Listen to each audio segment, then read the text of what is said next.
Okay, let's unpack this. Today we're diving into a specific perspective on some pretty significant challenges facing Europe. This is drawn from excerpts of a text called A Baha'i Path for Europe's Future. Right. And this source, it really zeroes in on what it calls two, well, almost existential crises that it sees as intertwined. Okay, what are those? Well, first, there's this really complex problem, balancing freedom, especially speech, with keeping society harmonious. That's a tough one. Always is. And the second? The second is what the source terms a crisis of meaning and demographics. It actually links secular trends directly with declining populations. Interesting connection. So our mission here for this deep dive is basically to pull out the key ideas, the knowledge nuggets from this particular viewpoint. Yeah, and understand how it proposes this sort of third way to handle these big contradictions. A path it describes as what? Spiritually grounded, but also progressive. Exactly. That's the framework it lays out. Okay, so where does the source start? It jumps right into that freedom versus hate speech issue, doesn't it? It does. It highlights this problem it sees in both the U.S. and Europe, basically arguing that allowing what it calls hate speech under this big umbrella of free speech, well, it's actually driving polarization. It's breaking things down. Building bridges. Not at all, according to this text. It notes how unchecked extremism, and it gives examples pointing fingers at certain far-right Christian elements and some Islamist groups, how they basically weaponize this freedom. So they exploit the very freedom meant for open debate to just spread division. Precisely. Undermining the whole idea of a cohesive society, the source argues. Okay, but here's where it gets really interesting, right? Mm-hmm. The actual approach the source suggests, it calls it freedom with responsibility. Mm-hmm. That's the core concept. The idea is, yes, speech is fundamentally free, but, and this is the key part, there are consequences if that speech incites hatred or violence. It's not a free-for-all. All right, there's a line. There's a line. And to really hammer this home, the source includes the specific quote they attribute to Baha'u'llah. What does it say? It reads, "The tongue is for mentioning what is good. Defile it not with unseemly talk." So it kind of frames free expression within this ethical boundary. There's a moral responsibility tied to how we speak. Okay, ethically grounded. But how does the source see this working practically in society? It mentions media accountability, these unity councils. Yeah, that's the mechanism proposed. The text imagines these councils made up of diverse citizens, not government officials, their job, to monitor what the source identifies as hate propaganda.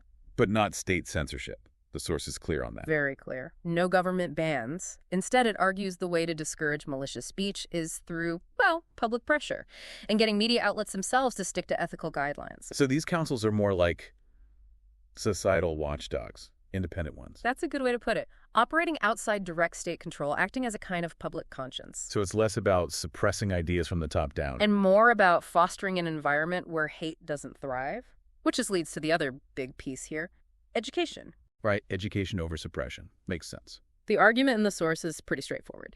Teach critical thinking. If people can think for themselves, analyze information, they become less susceptible to propaganda, to hate speech. So they'd reject it naturally based on its flaws or harm, not just because it's banned. Exactly. It's about building resilience from the ground up, a long-term view. And the ultimate goal, as this source presents it, is a society where free speech actually strengthens unity instead of tearing it apart. That's the vision laid out, yes. Okay. Now let's shift gears a bit, because the source then moves to this other major challenge, which it connects but feels quite different. Yeah. The crisis of meaning and demographics. Mm-hmm. It points to what it calls Europe's post-religious philosophy. How does it characterize that philosophy? It kind of boils it down to this idea that life has no purpose, just seek pleasure. That's the summary the source uses. And what's fascinating is the direct link the source draws from that idea to really tangible things. Absolutely. Things like, collapsing birth rates, seriously aging populations, and what it sees as a loss of cultural confidence across Europe. Does it give numbers? It does. It states Europe's overall birth rate is hovering around 1.5 children per woman, which is, well, way below the replacement level needed just to maintain the population. Wow, 1.5. That's low. And this raises a question the source tackles too, right? How does this compare to other groups within Europe? It contrasts that general trend quite starkly with what it identifies as traditional Muslim and Christian communities. It suggests they've kept higher growth rates. Specifically. It mentions Muslim birth rates in Europe being higher, maybe 2.5 to 3.0 children per woman, though it does add a caveat that these rates also tend to decline as education levels rise within those communities. But the source uses this contrast to suggest a link between worldview and, well, having kids. So the Baha'i vision presented in the source offers a different perspective. It argues life does have a divine purpose. It does, but it's really careful to say this isn't about dogma, it's not rigid. How does it define that purpose then? It uses another quote attributed to Baha'u'llah. "The purpose of God in creating man hath been and will ever be to enable him to know his Creator and to attain his presence." Okay. What does that mean in practice, according to the text? The text clarifies it's not about just, blind ritual or checking boxes. It argues this purpose is fulfilled through action, through service to others, cultivating love, striving for progress, both personal and collective. Spirituality as a driver for connection and making things better. And it connects this to practical life stuff too, like family. Oh, definitely. It talks about marriage and family. It promotes stable families, but, and this is important, it explicitly rejects forced or traditional gender roles. Equality is key. And children. Children are seen not just as like a social duty or personal choice, but as a spiritual trust, a responsibility given by God, implying a really deep commitment to nurturing them within that equal partnership. And to make that feasible, it talks about work-life balance. Yes, a new work-life balance. The source basically argues that you can't expect demographic or spiritual renewal without practical support. Like what kind of support? Things like proper parental leave, genuinely affordable childcare, accessible housing, the basics needed to make choosing family life actually sustainable, not a huge burden. Policy has to enable the values. Right, make it possible for people to live that way if they choose. Exactly. So the outcome it envisions is a society where people choose family, choose meaning, not because they're forced or scared, but because it brings joy and purpose. Okay, so we had these two big crises discussed. Yeah. The freedom harmony one and the meaning demographics one. Yeah. How does the source then tie these together? It brings them together with a pretty stark projection for Europe's future based on where things are headed now. Which is? The source argues that if these trends continue, especially the low birth rates in the, let's say, secular mainstream Europe, faces two potential outcomes. Never sounds great. One is what it terms Islamization. Basically, if traditional groups with higher birth rates become demographically dominant over time.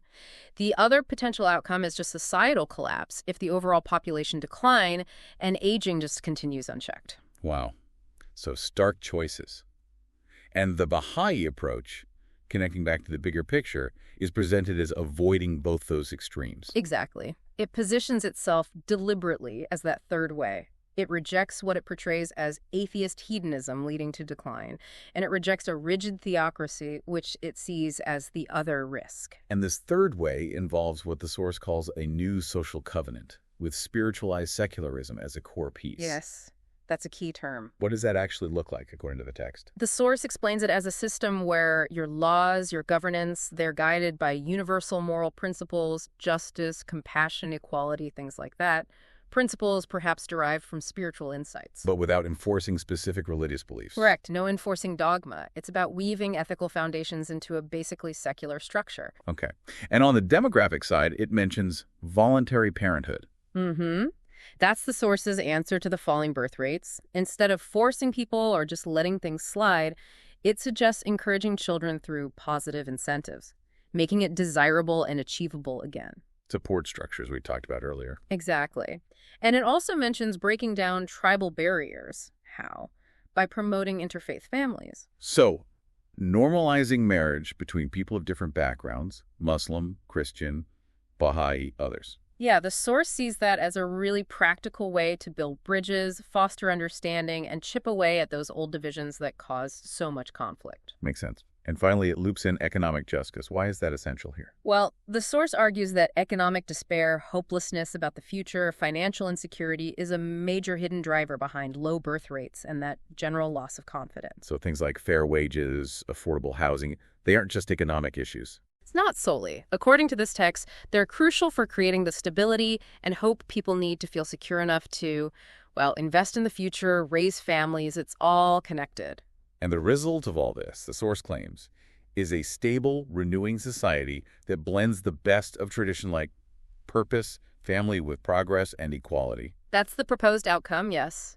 A synthesis. So the source really wraps things up by framing this as a very clear choice for Europe, doesn't it? Oh, absolutely. It lays it out very starkly. The current path, it says, leads one of two ways. Either secular Europe drifting into empty hedonism and, its words, demographic death, Or a traditionalist takeover resulting in religious authoritarianism. It presents these as the almost inevitable consequences if things don't change. and the alternative it offers, the Baha'i alternative, is painted as As a society united by shared spiritual principles, not divided by specific dogmas, a culture where freedom works for harmony doesn't destroy it, and a future where kids are raised with purpose and hope, not despair. is quite bold in its claims towards the end. It is. The source explicitly calls its model the only viable third way to get out of this bind.